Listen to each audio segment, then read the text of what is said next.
first problem you have to solve. There are 6 problems you have to solve. The first is the influence of the pain or pleasure of the behavior itself. You and I know this one.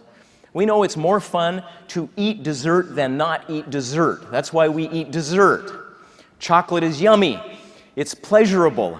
Not eating chocolate is painful for some of us. And so the first problem we've got to solve is that many of the positive behaviors you and I are trying to foster are boring, frightening, uncomfortable, painful. So if you're asking somebody to go out and greet and deal with customers, that takes more energy and effort. It just isn't fun. The contrary problem is that many bad behaviors feel pretty good. So that's what you're up against. And the question we put to you is, if you're trying to create good hand hygiene in a hospital or great customer service in a restaurant chain, how do you compensate for that? How do you compensate for the fact that people just don't want to do it? And the very problem we have, the very reason you and I fail at influence is because we do what I just described. We compensate. We don't solve the problem, we compensate for the problem. So what do influencers do? They understand that you and I spend most of our lives morally disengaged. We're unconscious of the profound moral and human implications of our actions. Why does AIDS spread itself? Because in the moment that people act in a way that propagates that virus, they're unconscious of the moral implications of that choice. The question for us as influencers is how do you make them conscious of that? You see the sign on the right, don't vote, it only encourages them. Captures the spirit of cynicism, a lack of motivation to get engaged in democracy.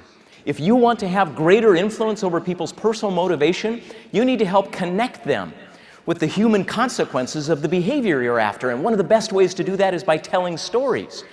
You see the picture on the right? Anyone remember where that's from? Yeah, this is Iraq. And what have these women just done? Yeah, they voted. And they're risking their lives by showing a purple-stained finger in public. Think about how different that is from don't vote, it only encourages them. The same exact behavior can have an entirely different moral sensibility. The question is, how do you endow it with that? How do you create that? If it's hand-washing behavior in a hospital, how do you help that feel like a sacred duty rather than as a trivial distraction from what I'm here to do?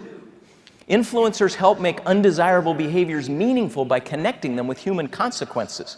You want more influence? Tell more stories. Tell potent stories that dramatize the human consequences of the behavior you're trying to foster.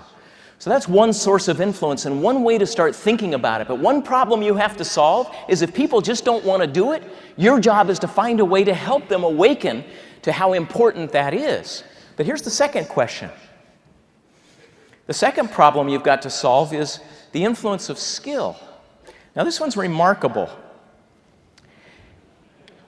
It's remarkable because you and I almost never assume it's needed. You go to a restaurant organization and you tell people to treat customers well and greet them when they walk in the door, that ought to do it, right? That ought to do it. Or in a hospital, you want people to wash their hands. How hard is that? It turns out that many vital behaviors are far more physically and emotionally challenging than you and I realize. And so you and I grossly underinvest in skill building. You want to create a world-class culture? Skill building is an enormous component of that. Let me just give you one illustration of how easy it is to overlook the influence of skill.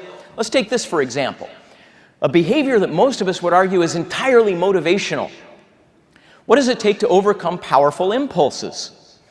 So getting myself to not eat something that I know I probably shouldn't. That's all about willpower, right? Well, have a look at an interesting study that my son did for a science fair project a few years ago. Over 40 years ago, the legendary psychologist Walter Mischel did an experiment with 4-year-olds that changed the world. He put little kids in front of a marshmallow and told them that if they didn't eat it until he got back, he would give them the second marshmallow. Then he left. For 15 minutes. Needless to say, not many of the kids made it. But then he followed the kids that did for 20 years. It turned out that the kids who could delay gratification did better in almost every area of life. They scored hundreds of points higher on their SAT tests, they had better relationships, and they got promoted more often. Michel found that willpower is a big deal. But at the time, he forgot the most important question. That's where Albert Bandura and I come in. Here's my experiment. I wanted to find out if you can learn willpower. In other words, is will a skill? First, I brought 14 4-year-olds into a room and made them Michel's offer. Okay, do you like marshmallows? Okay, this is for you. But I'm gonna leave the room for a little while, and when I get back, if this is still here, I'm gonna give you another marshmallow. Remember, you can eat it whenever you want, but if it's still there when I get back, I'm gonna give you another one, and you'll have 2 to eat.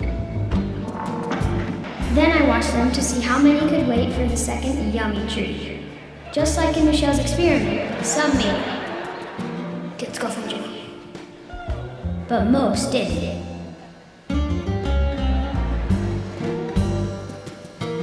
Then I took the second group of 14 and tried something different. I tried to teach them a skill for delaying.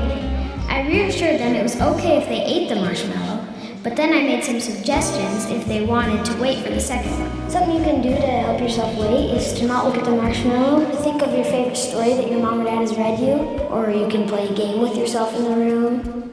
Then I watched them. Look at the clever things they did.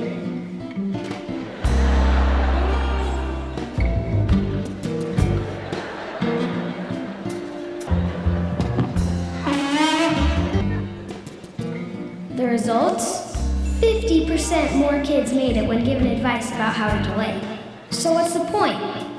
Willpower has a huge influence on our ability to achieve what we want in life. No big surprise there. But for those of us who are feeling weak and out of control, never forget what these 4-year-olds teach us. You're never too young or too old to learn the skills to increase will.